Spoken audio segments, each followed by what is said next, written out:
everyone. Welcome to this DeFi Nation chat. I'm Clayton Roche. I'm the head of DeFi with Mosendo. Excited to be joined here with Rune Christensen. He's the founder of MakerDAO. And we're also here with Rossco Paddison, the CEO of Mosendo. Thanks for joining us, Rune. Thanks for having me. Yeah, cheers.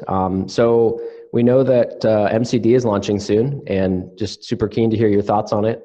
Maybe you could give people just a kind of a quick overview of what MCD is and what that's going to look like. Yeah, I mean, it's not really like fully sinking in that it's coming in 11 days, considering that I've been waiting for it for 5 years. So it's pretty crazy. And of course, what it's all about is this is the full release of sort of the full realization of Maker, right? And we've had single collateral DAI running for already 2 years. We've been hitting a lot of milestones and traction with that. But with multi-collateral DAI, we're actually delivering like the full experience and the full level of service that Maker can offer, right? And there are really two extremely crucial features that are coming essentially immediately, right? So the first one is the DAI savings rate.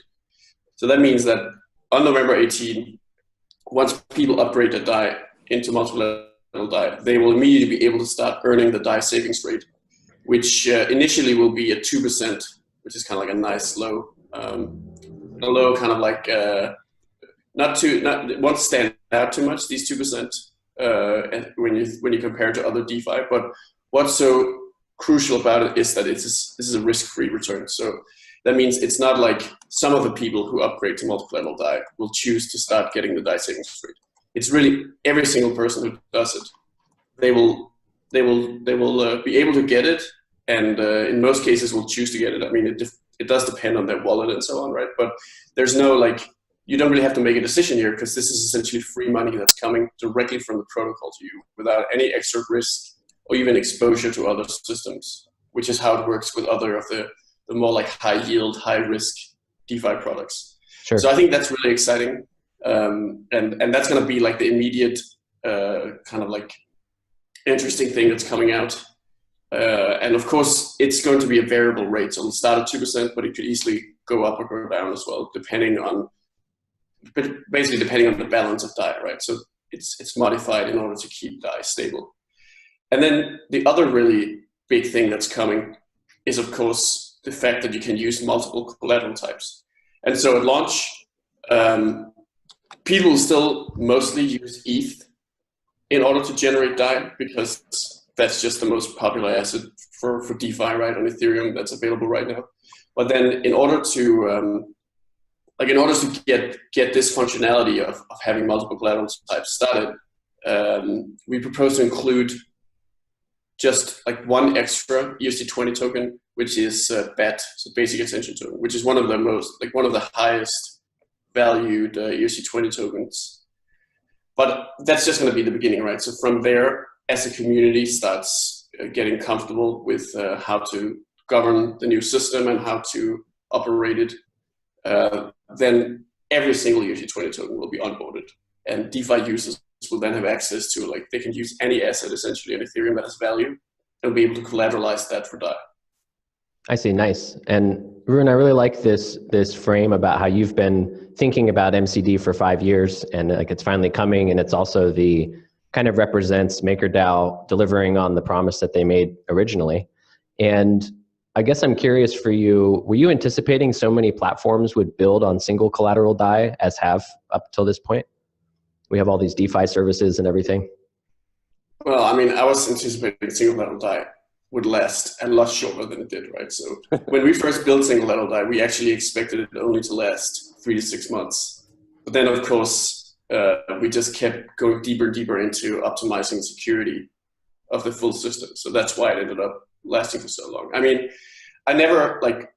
we always knew that synergy and interoperability was the big killer app of blockchain and Ethereum.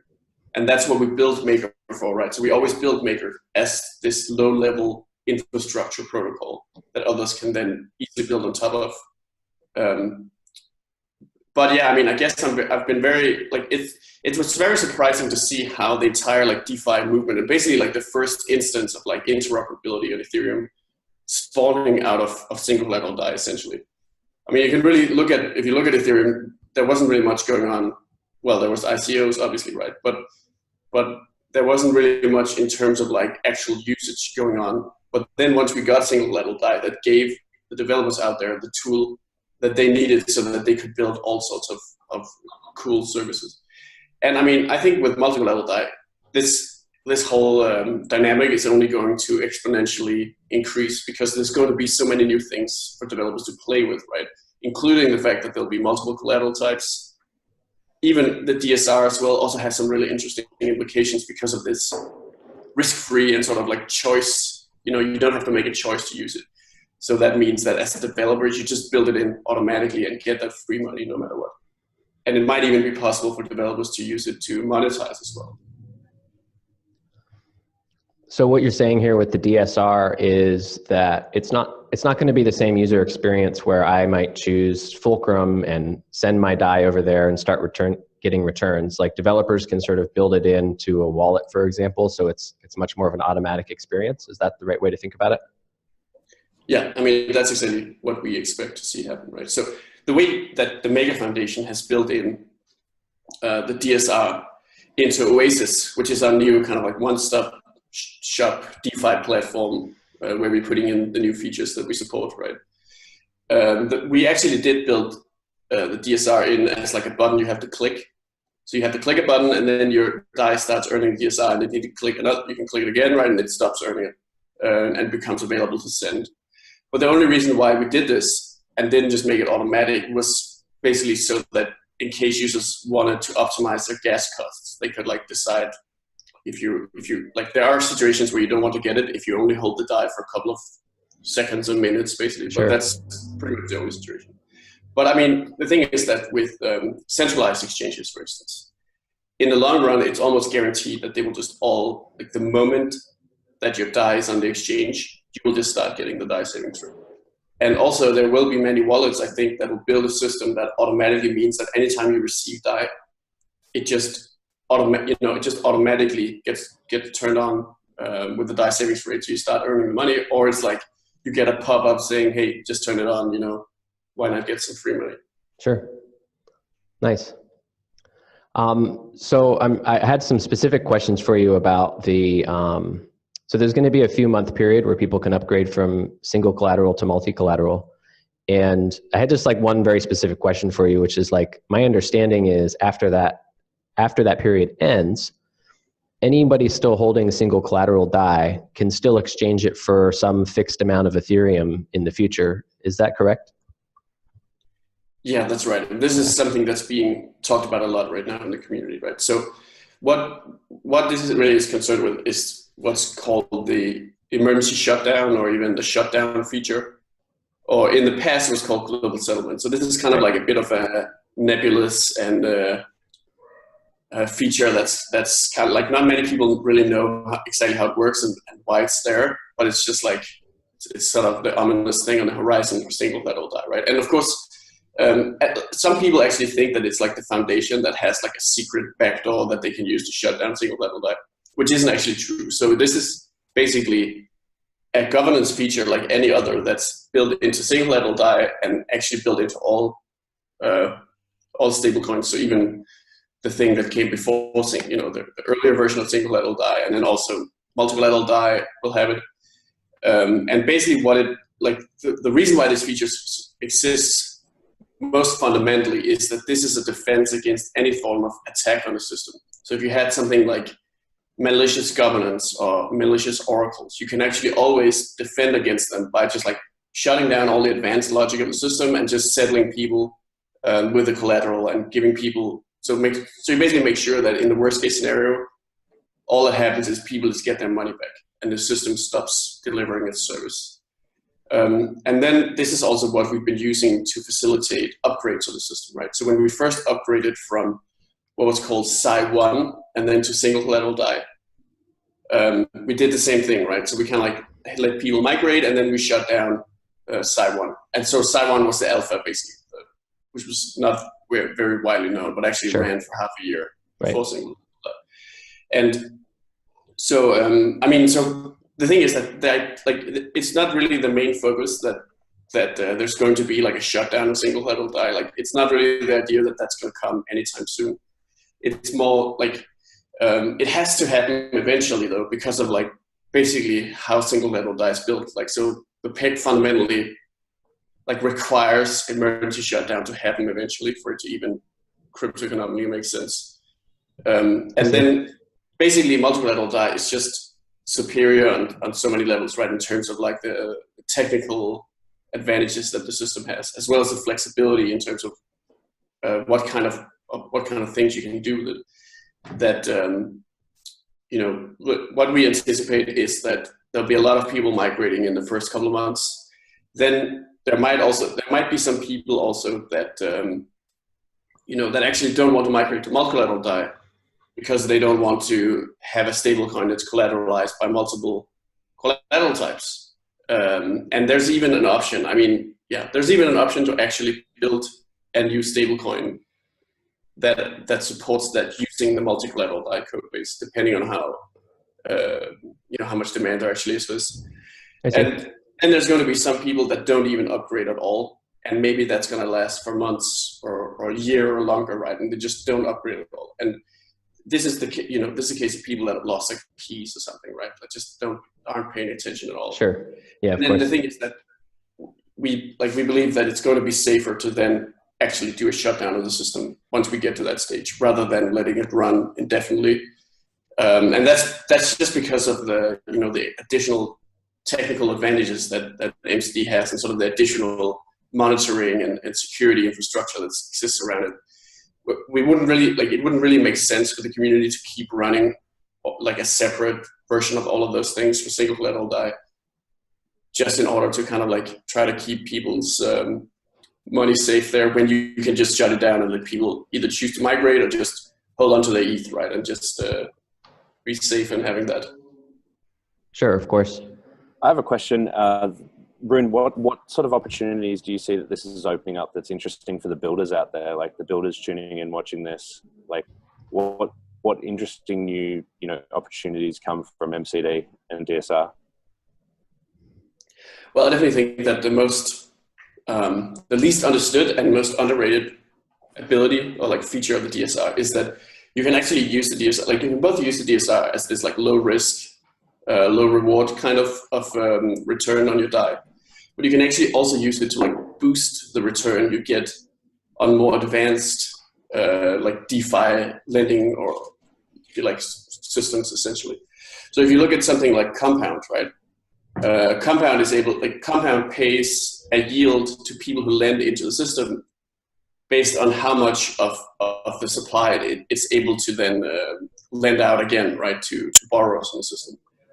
And then the difference between what you can borrow from Compound and what you can lend at Compound depends on the utilization ratio, right? So how much of the supply is actively being lent out.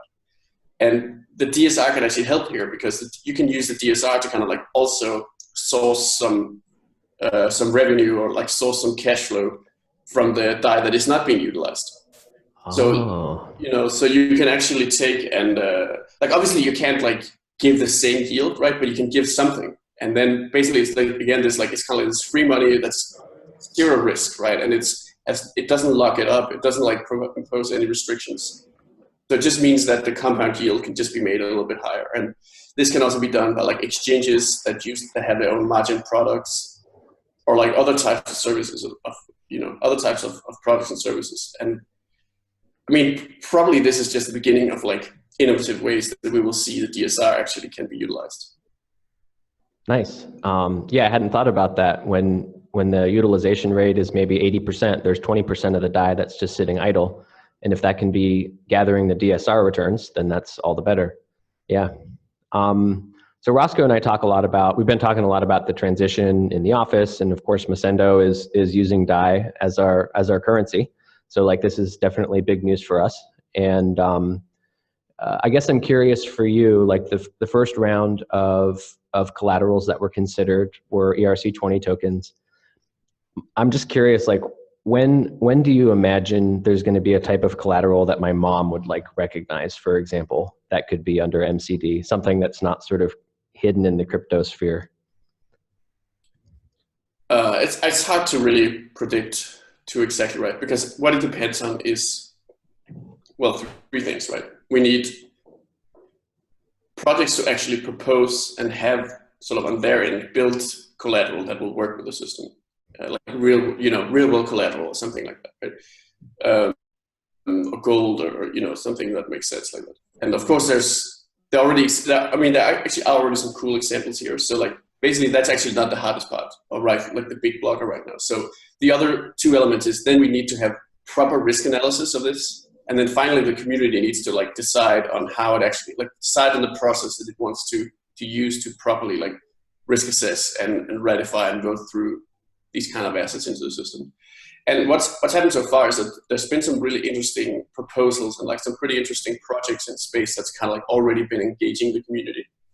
And the earliest example is the Fundament Group, which is a startup out of Germany that proposed adding their real estate token as collateral. And we also have Centrifuge, which is also a German project. That's been partnering with the Maker Foundation actually to build like other like kind of like tokenized SPV assets that then hold various forms of assets inside, like including things like real estate, financial assets, or trade finance. And then there's the gold token. Like there's a bunch of other things. We haven't gotten to the point where we can really like just onboard it into the system, right, in the way that we envision it'll happen 6 months or a year from now. But I think what's cool is that I think once we get started and once the community finds something that it's comfortable with, and we figure out like how we can actually safely onboard things into the system and give them the right risk parameters, then we can just repeat that process again and again, right? Because there's so much stuff out there, right? I mean, it's really the whole world is really getting tokenized, right? And Maker is now perfectly positioned to take advantage of that at sort of the pace and sort of just as it's happening. I see. Nice. Very cool. What is it that you kind of like envisage the speed of these new collateral types coming on? Like obviously the first couple will probably roll out a little slower and then accelerate into the rest of the ERC20s. Like what do you envisage that looks like? What can people sort of tend to expect? I mean, it's really impossible for me to predict what the process of ramping up will look like, because that's going to be all about what the broader community likes, right? And it's going to be figuring out a process that makes everyone feel included, and also, it's going to require coming up with a lot of process that actually satisfies a lot of different people in space, right, over the internet. So that's a challenge, obviously. And it is completely impossible to predict how long it will take, really. I mean, I think so far the Maker community just is extremely like rational and extremely proficient and confident in this kind of stuff. So I definitely do not think it's impossible at all. But at the same time, the community is also very like methodical, right, and want to try as much as possible to do things the right way from the beginning. But I know I personally think that it's very obvious where we're going to, right, and that's to a point where the bandwidth of the governance and of the system becomes so like it will be so high that essentially like Maker will be able to onboard new collateral at the speed that quality assets are added onto Ethereum, so that it's like so Maker really will be like almost like a big vacuum that like takes all the good stuff that comes onto Ethereum and then in turn actually encourages more and more assets around the world, like, and businesses and financial institutions to actually put their assets onto Ethereum, because they know that once they do that, they can then easily take advantage of Maker, and that's going to help the business. Cool. Very cool. What do you like? Is there some projects that you're seeing, like partnerships that you guys have got coming up that's exciting in the DeFi space? Like, is there some new things, just like changing gears a little bit? Is there things in the ecosystem that you're excited about right now that people should be checking out that's up and coming? I mean, there's a lot of things that I'm excited about, but most of it hasn't been announced yet. So unfortunately, I can't talk too much about it. But I mean, we've done a lot of like really, like we are sort of behind the scenes doing a lot of really exciting partnerships that are utilizing these like, more advanced features of MCD. So we can kind of, like do ice breaking, as we like to call it, right? And kind of like prove out particular models. I mean, I think in terms of what has been announced, I think like the centrifuge initiative and like the partnership we're doing with them is really exciting, right? Because then, there's some really there's some pretty crazy stuff there. Like there's this project called Paperchain, which is tokenizing royalties, right? So this is something that it's like nothing like that has ever happened before, right? There's no such thing as like securitization of royalties really in this sense at all in like traditional finance. But like they're actually tokenizing royalties, putting them onto Ethereum blockchain. So that ultimately it might be possible for like artists, like sort of like, small, what do you call it? Like small and medium-sized artists, right? So like artists that don't have like full access to like the entire infrastructure that exists in kind of like the musical world, right? But they would be able to tokenize the royalties and actually draw credit from Maker potentially, assuming that Maker governance again like finds a model that's comfortable for how to actually deal with these kind of assets. But I just think that's kind of like that's going to be a crazy example if that actually goes live, right? And there will be people around the world who will be able to actually create new, music and artistic content that they wouldn't have been able to create if it wasn't for the blockchain, right? That's a pretty fun story. They'd almost be able to create like a crowdfunding campaign with a dividends paying royalty token on the back end, like the next Harry Potter movie, buy a part of it or whatever. Yeah, interesting, super interesting stuff. That's epic. I like it. Clayton, so Rune, any other questions? Yeah, just kind of wanted to wrap it up. You're 11 days away from probably the biggest kind of switch that's happened in MakerDAO. So do you have like a party planned? How do you imagine that day going? Is it going to be a sleepless night? Yeah, I think it's going to be all about testing and, just like being on the lookout for any loose ends or whatever issues might arise, right? I mean, of course, we really expect holding a fire extinguisher all day. Yeah. I mean, there's going to be a lot of people. I mean, there's a lot of people that just do not know that it's happening. Even like, occasionally even like DAI whales and MKR whales that just, because they just, especially if people are doing a lot of stuff in the crypto space, they tend to not pay too much attention to any single project. So I think that's kind of what like one of the things we are on the lookout for is like things like users sending a lot of single collateral DAI to a contract or to an exchange that's expecting multi-collateral DAI, for instance. Like that's a kind of error that is guaranteed to happen. So we are working really hard on like having contingency plans in place for all of that. Sure. And that also means like a lot of communication with these other partners and like making sure that they've got the UI to communicate to their users, whether they're using Psy or MCD. Yeah. So I and can just imagine. on that, like, I mean, I know in DeFi Nation, we're kind of like quasi support with a bunch of DAI questions, but what are other places people can, where should they go with more questions about the transition if they've got specific things? Go to chat.makerdao.com and then the like #help channel. That's definitely the best place to go because that's both where like foundation support hangs out, but also the community itself. Like that's where all the hardcore community members sit and are ready to answer questions. And then, I mean, there's also just like our Reddit, right? Cool. Like our MakerDAO. Yeah, I get a lot out of the Reddit thread, and I appreciate your posts on there too.